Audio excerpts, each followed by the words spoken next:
1000 €. Retenez bien ce chiffre, parce que à ce prix-là, cette imprimante promet des choses complètement dingues. 450 degrés au niveau de la buse, une chambre chauffée et surtout la capacité d'imprimer du PIC. Un plastique qui est aussi solide que du métal, qui est présent notamment dans les satellites et les avions. Ce genre de performance, on les retrouve normalement au minimum sur des machines à 10 000 €. Oui, 10 fois plus cher. Alors forcément, quand je vois ça, je me demande si la marque Ashman vient pas tout simplement de casser le marché de l'impression 3D. Est-ce qu'on a en face de nous enfin la machine qui va démocratiser les matériaux qui sont ultra techniques ? Franchement, sur le papier, ça a l'air trop beau. Et vous savez quoi ? Ça commence à faire un petit moment que je teste des imprimantes 3D. J'en ai donc vu passer pas mal. Mais celle-là, elle m'a fait vivre un test que je n'avais jamais vécu au préalable. Vraiment pas. Vous allez le voir dans cette review, on l'a poussé à fond. On a acheté du PIC, du PEG, du PPS carbone. Bref, exprès que des matières ultra techniques. Et on est disons allé jusqu'au bout de l'expérience. Alors, est-ce qu'on est avec aujourd'hui le hold-up du siècle ou le plus beau mirage de l'année ? Eh bien, restez jusqu'à la fin parce que croyez-moi, la réponse en vaut le détour. Allez, c'est parti. Si cette vidéo te plaît, pense à liker et t'abonner. Ça nous aide énormément à faire grandir la chaîne. Et en plus de ça, chaque semaine, on te prépare une nouvelle vidéo sur le monde de la 3D. Et si tu souhaites aller plus loin et apprendre à concevoir tes propres modèles tout en maîtrisant l'impression 3D, on a développé une formation qui est certifiante, reconnue par l'État et finançable jusqu'à 100%. Tu pourras la suivre en individuel ou en petit groupe et tu seras accompagné pas à pas par un expert. Et on a déjà plus de 450 avis positifs. Donc si ça t'intéresse, je te mets un petit lien en description.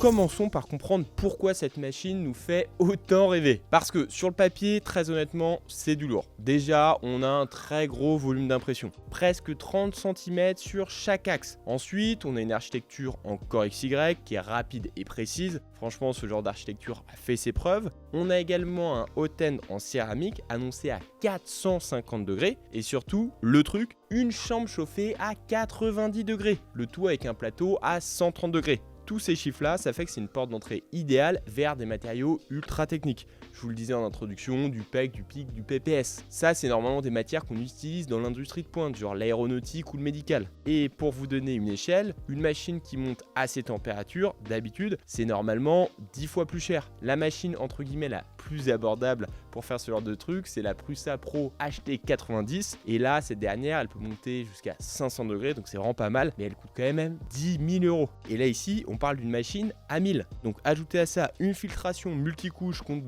toutes les particules et une machine en plus qui tourne sur Clipper, donc qui a un firmware qui est ouvert et donc qui est bidouillable à l'infini. Et franchement sur le papier, c'est un truc de dingue. Voilà, ça c'est ce que nous annonce le fabricant. Et on va maintenant voir tout ça en déballant la machine.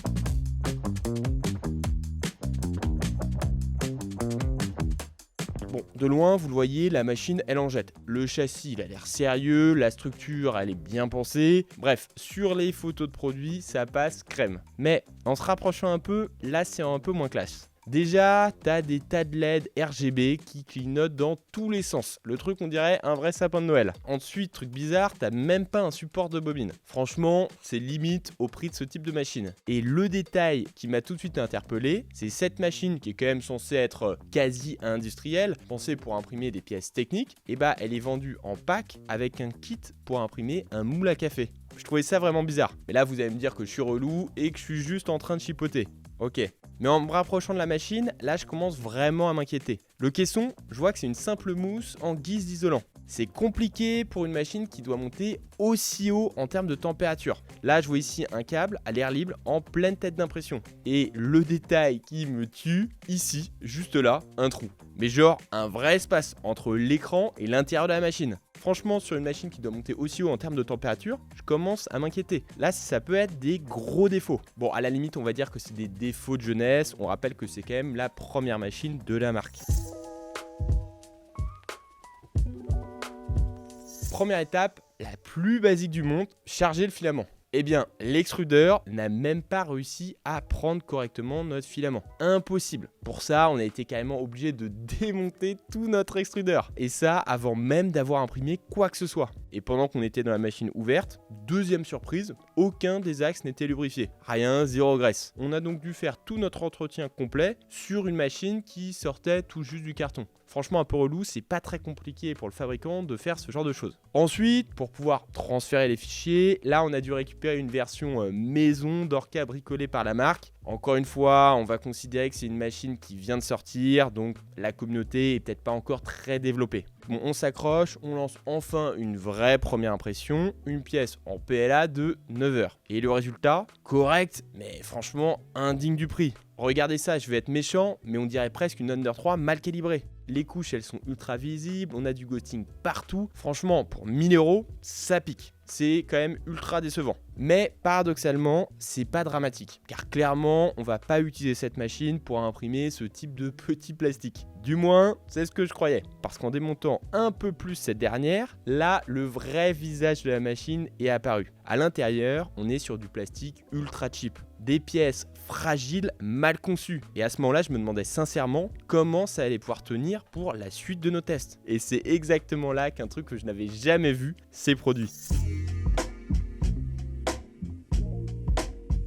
On décide de lancer simplement un préchauffage de la machine pour imprimer. Donc juste pour la chauffer, on n'imprime pas encore. Et là, la chaussette en silicone, donc qui entoure la buse, s'est mise à fondre. Donc prenez une seconde pour réaliser. Une chaussette en silicone, c'est justement conçu pour encaisser des températures énormes, bien au-delà de celles de la buse. Donc si cette dernière fond, ça veut dire une seule chose, eh bien les composants de cette machine ne vont jamais supporter les températures qui sont annoncées par le fabricant. Si le simple préchauffage de la machine fait déjà fondre des pièces, qu'est-ce qui va se passer quand on va vraiment attaquer du pec ou du pic? Eh bien ça, on va le découvrir. La grande promesse de cette vidéo, la raison d'être de cette machine. En préparant cette review, on a mis les moyens. On a acheté du PEC, du PIC, du PPS carbone, tous ces matériaux spécialisés qui coûtent quand même relativement cher. Et on a évidemment essayé de donner toutes les chances à cette machine. Premier essai avec le PIC, échec, on n'y arrive pas. Deuxième essai avec le PIC, échec. Là en fait, la machine elle se met en erreur quand on lui demande de monter à la température maximale, donc 450 degrés et pareil pour la chambre à 90 degrés. Mais ça, ce que je suis en train de mettre, c'est vraiment les paramètres qui sont annoncés par le fabricant. Troisième tentative, on bidouille et on arrive quand même à lancer. Les deux premières couches se passent bien, c'est bon signe, sachant que je le rappelle, les premières couches en impression 3D c'est le plus important. Et là, je vois une fuite de la buse. Un énorme blob de pic qui est en train de se former et qui déborde partout. La buse à ce niveau-là, vous voyez, elle est morte, irrécupérable. Et comme si ça suffisait pas, on voit le pic qui est en train de fusionner avec le plateau en PPU. Ce dernier commence à se souder à notre plateau. Donc, faisons les comptes. En 2 impressions, avec cette machine, voilà le bilan. Une buse détruite, une impression en PLA très moyenne et un plateau qui est quasiment ruiné. 2 impressions. Voilà le score de cette machine qui promettait des matériaux dignes de l'aéronautique.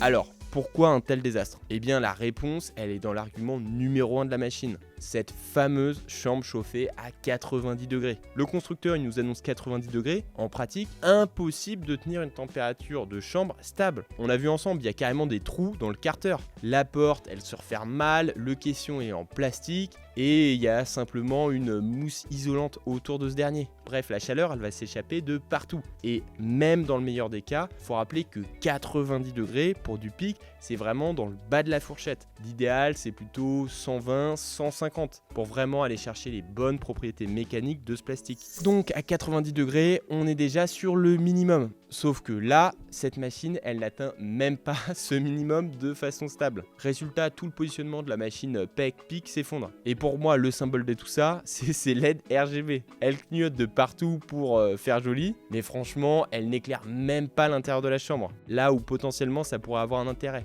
Franchement, cette dernière résume tout. Du clinquant à la place du fonctionnel. Alors, est-ce que tout est à jeter? Non, il reste encore une seule chose, une seule, Clipper.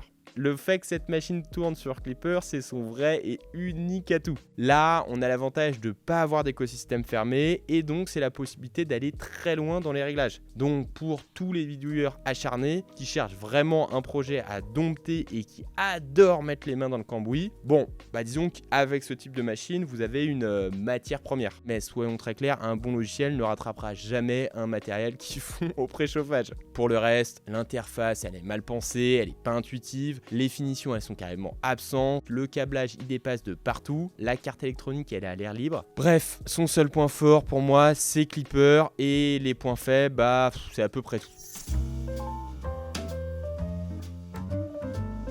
Bon, comme toujours dans mes reviews, je vous annonce le gagnant de la précédente review qui s'annonce juste là. Donc félicitations à toi. Et même si cette machine a des qualités, disons, un peu limites, je vous la fais quand même gagner. Je sais pas si c'est un cadeau, il suffit d'être abonné à la chaîne, de commenter et de liker la vidéo. Dites-vous qu'au moins, comme peu de personnes risquent de participer, vous avez pas mal de chances de la remporter. Alors, la question du début, le hold-up du siècle ou le mirage? Et avec cette machine, franchement, il y avait deux scénarios possibles. Un, si la machine tenait ses promesses, ça devenait l'une des plus grosses surprises du marché FDM de ces dernières années. Et deux, si la réalité était en dessous des attentes, elle rejoignait la longue liste des imprimantes Kickstarter qui, sur le papier, nous fait rêver, mais dans les faits sont des quasi-bouses. Malheureusement pour elle, c'est sans hésitation le scénario 2. La fiche technique était exceptionnelle, mais la réalité n'a jamais suivi. Alors néanmoins, comme toujours, tentons d'être justes parce que c'est important. Ça reste une marque très jeune, c'est évidemment leur toute première machine et le fait qu'elle soit ouverte sur Clipper laisse quand même une porte ouverte. Potentiellement, la communauté peut corriger pas mal de choses. Il y aura peut-être une V2. Et très sincèrement, j'espère que la marque apprendra tout ça parce que l'ambition, elle, est évidemment bien réelle. Mais en l'état, aujourd'hui, je vais être très direct avec vous, cette machine, on ne peut pas la recommander. Évidemment, pour la production, c'est impossible. La fiabilité, elle est inexistante. Que ça soit pour un professionnel ou un amateur, cette machine, ce sera vraiment une purge. Sauf si, encore une fois, vous cherchez un projet cassé que vous allez devoir réparer et bidouiller. Et vous, en tout cas, dites-moi en commentaire si vous laisseriez une chance à la marque pour tenter de sortir une V2 ou si vous considérez cette marque comme déjà condamnée. Désormais, tu sais tout. Et si tu veux aller plus loin et concevoir tes propres modèles 3D, clique sur le lien en description et abonne-toi pour découvrir toutes nos prochaines vidéos. Et moi, je te dis à très vite.